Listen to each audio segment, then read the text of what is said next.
Hey there viewers, welcome back to Ray of All Trades. Today we're working on a Coleman PowerMate 6560 generator. Basically it started out as a wooden run. They cleaned out the carburetor, put it back on. Once they got it back on, they said it was running too low. It wasn't producing the right amount of power. We're just going to check a couple things, and if it's all good, I'll show you really quick how to set the speed of the motor to determine the frequency, and I'll show you what's going on. So let's check the oil first.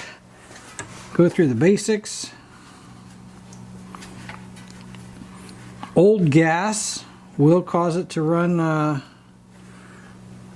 yeah, oil levels full. Actually might be a little bit over full.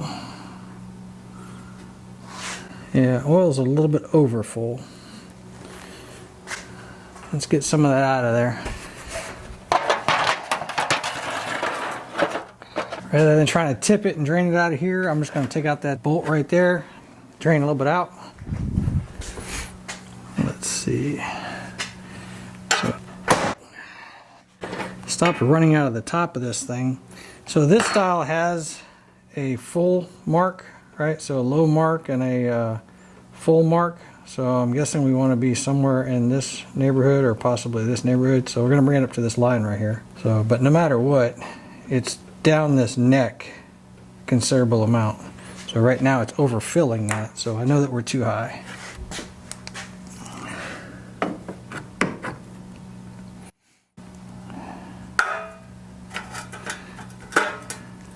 I'm running out of the top right there, and I know that I need to be at least at the bottom of these threads based on what this dipstick looks like.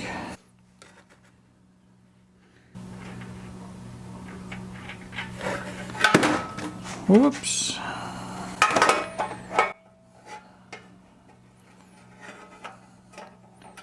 Let's go back to Harbor Freight.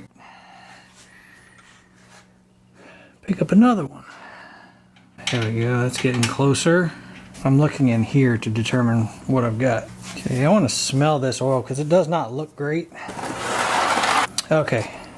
Yeah, this oil reeks of gasoline. Most likely that carburetor overflowed at one point in time and dumped all of the gas into the crankcase. And overfull crankcase will make it run funny because it can't get the oil out of its own way. So let's just go ahead and start off with an oil change in this thing.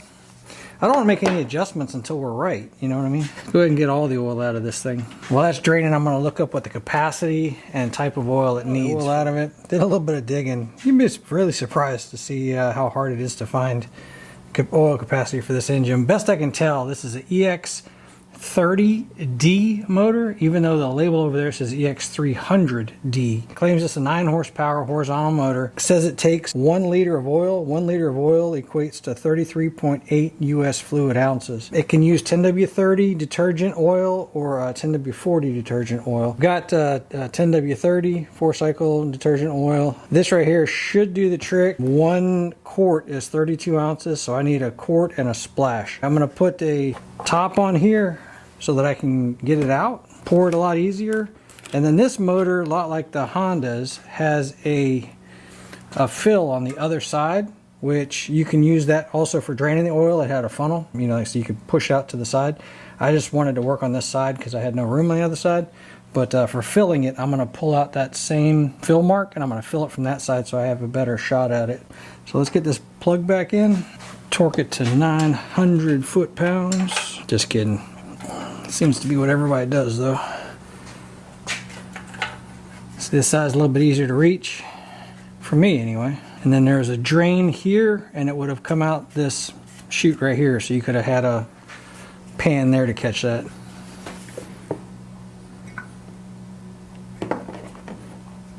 Let's see what we got. Yeah, it's halfway up the stick without threading it down. So thread it down, it'll be perfect.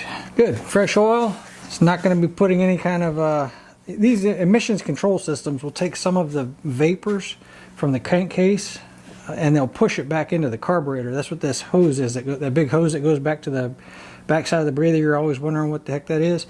That's for emissions control. It takes the positive crankcase pressure.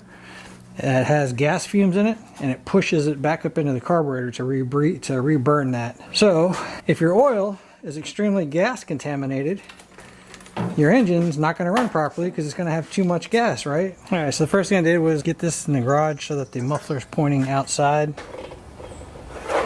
Pretty sure it's a 1,000-watt heater, dish heater. Throw that over here. Not going to turn it on, so I'm going to leave that off. I'm going to put the meter on AC voltage, and I want to check frequency. Once I know that I've got roughly 120 coming out, I'm going to check the frequency, which is going to be the most important part of this. Let's go and get the meter set up so that I'm ready to go. All right, so fuel looks like it goes sideways to turn on according to that sticker. The choke lever is right here, so there's a switch here for on. Since the oil's full, the low oil sensor shouldn't be a problem. After I'm firing this thing up, you're going to see me spray around the carburetor with some flammable liquid. What I'm trying to see is, do I have any kind of a air leak at that carburetor base gasket? Knowing that somebody had already replaced that carburetor, I want to make sure that there's no air leak there, so because that would negate all of my adjustments I'm getting ready to do. So as soon as I start it up and I get it running and it smokes and carries on, does whatever it needs to do, and it smooths out, I'm going to be spraying around there listening for either the motor to die or rev up drastically. So if I have either of those, then I need to stop and get that addressed first before I start making these adjustments. But assuming that all goes well, what I'm going to be doing is looking for roughly just over 120 volts and right around 61 hertz on the meter. And if I don't have it, I'm going to be adjusting this bolt right back here, which would basically be like the old idle screw on a car, right? So it's going to be setting, that's a governor screw is what it's doing. But I'm looking to adjust that to get that frequency. And then when I start my load, which would be the heater, I want to make sure that I don't drop to 59 would probably kind of be my minimum. So I want to be, it's a homeowner generator, I want to be somewhere between like 59 and 61 and a half hertz, something like that, ideally. Not as exact as a lot of the inverters. So let's see what we get. So choke's on, fuel's on, ignition's on.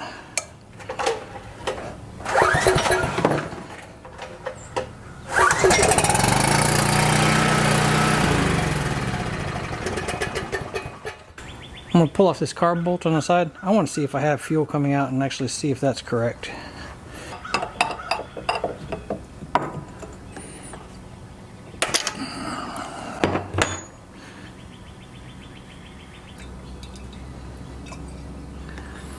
It's definitely, oh, there it goes. So right now my switch is in that position over there. Let's flip it in the up position. And that shut it off. Let's go back to the open position. Alright. I mean, it's draining pretty fast, and fast enough to keep up with what the carburetor needs. So I don't think it was a fuel starvation issue.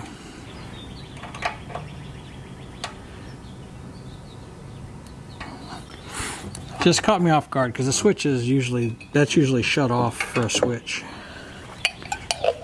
Let's go ahead and fire it up again. See what it does. Alright, so the choke's back on. I'm going to do a half choke because it did kick on me one time and I don't want to flood it. So if that doesn't work, we'll go back to full choke.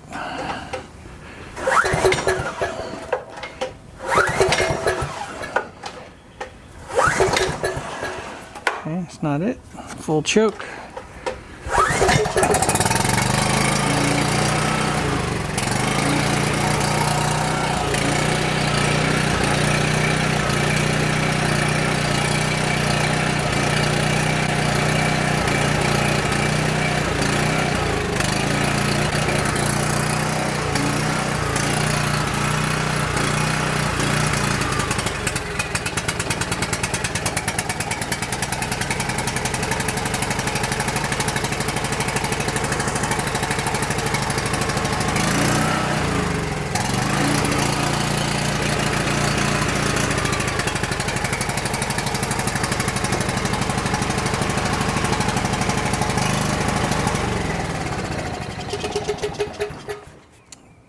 Just like we suspected, something wrong with that gasket on the carburetor or bushing on the carburetor throttle.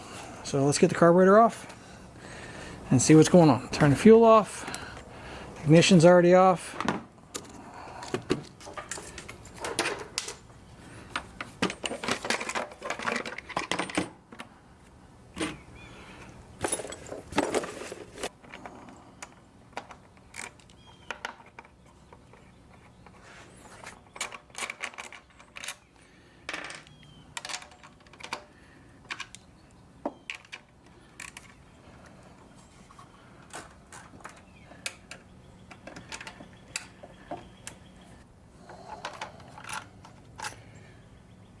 Alright. There's no gasket on this side. There doesn't really have to be. It's to keep dirt out, right? So there is a gasket for this side. It's just missing. Fuel line. We've already shut the fuel off, so we should be able to disconnect this. I see that the clamp wasn't on. There is a mixture screw right here, but like I said, that wasn't our problem. Disconnect the return spring, the vibration spring.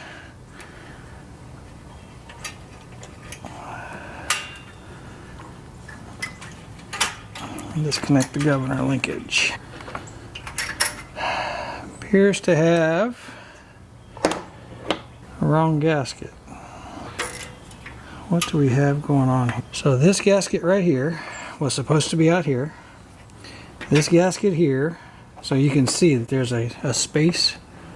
Maybe you can. There's a space right here that's coming out the bottom here. This gasket wasn't meant for the inside. This gasket was meant for the outside. Then we have this gasket here.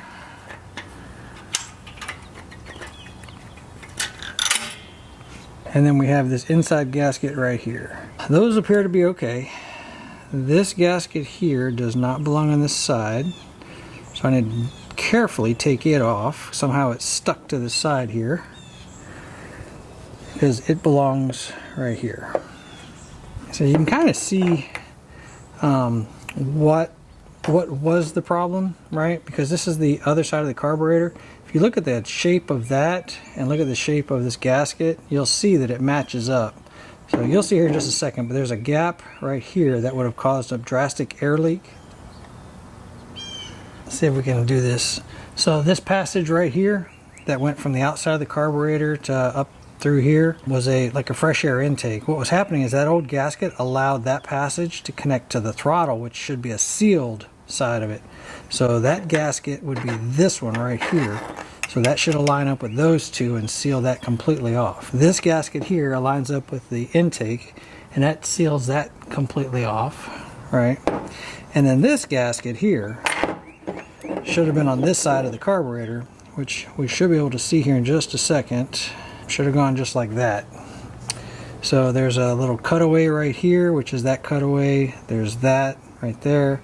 And then that one there is blocked off, which would be the one that goes to the other side. Because I don't have brand new carburetor gaskets to go with this thing, I'm just going to dry these, and I'm going to put a little bit of 1184. This is a fuel resistant RTV basically. That's a real thin coat just to help them reseal, because like I said, I've dorked up the gasket a little bit by taking it apart like that, and just give it a little bit extra. Yeah. So yeah, these gaskets are realistically could stand to be replaced, but if I seal them up, they'll reseal. There's some 1184. I'll try to leave it down in the description. I love this stuff. It's kind of a mainstay for me. Fuel resistant. If you're doing any kind of chainsaw rebuilds where you're removing base gaskets and stuff, this is a must. So kind of like anti-seize though, kind of gets on everything.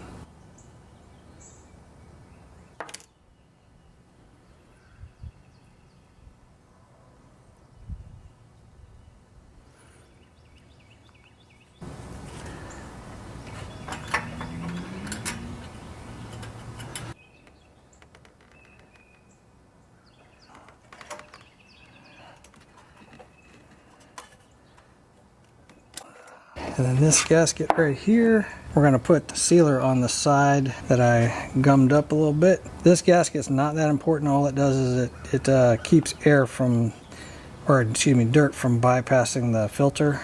So I guess it's important, but it's not as important as an intake leak like we had over there. Let's see if I can get that cleaned up. I have a feeling a lot of that was out of focus. I really hope not.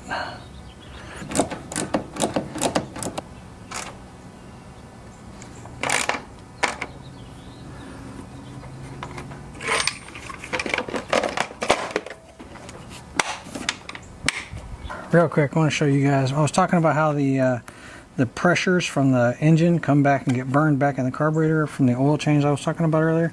This is that tube, right? So any pressures that make their way up to the top up here in the valve cover go through a one-way check valve and allow the vapors to come back into here, into the air filter box, and then it goes right back through the carburetor again to try to re-burn any kind of vapors that came out of there. So if this is very gas saturated oil, it's going to make your mixture that the carburetor's seeing a little bit higher than the 14.1, 14.7 to 1 ratio that it's expecting, and it's going to make it run a little bit richer. So anyway, this right here is supposed to go back into here, and that's the emissions I was talking about earlier. So we're going to set all this back up again. AC meter, voltmeter is set on. It's plugged in on the neutral and the hot. I have an AC load, a generator, excuse me, a heater that's set at 1,000 watts, but it's turned off. Fuel is turned on. Choke is on. Ignition switch is on. So let's see what we get. And like I said, I'm going to try to adjust this bolt back here to get me as close to 60 hertz at 120 volts with a load on it as I can get.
There you go, something as simple as the gaskets being in wrong order. I guarantee that that overfull oil that smelled like gas didn't help. Filled up the tires, and just now when I shut it off, I shut off the gas to make sure that the carburetor was empty. So any gas that's remaining sits inside the tank, so that if you're ever in a position that you want to drain out, you know, you're saying, hey, that gas is way too old, at least it didn't have an opportunity to destroy the carburetor. You can just pull that fuel line off on the side, drain it into a jug, refill it, and your carburetor's clean, ready to go. So hope you guys got something out of the video. Really appreciate you hanging out, and catch you guys on the next one.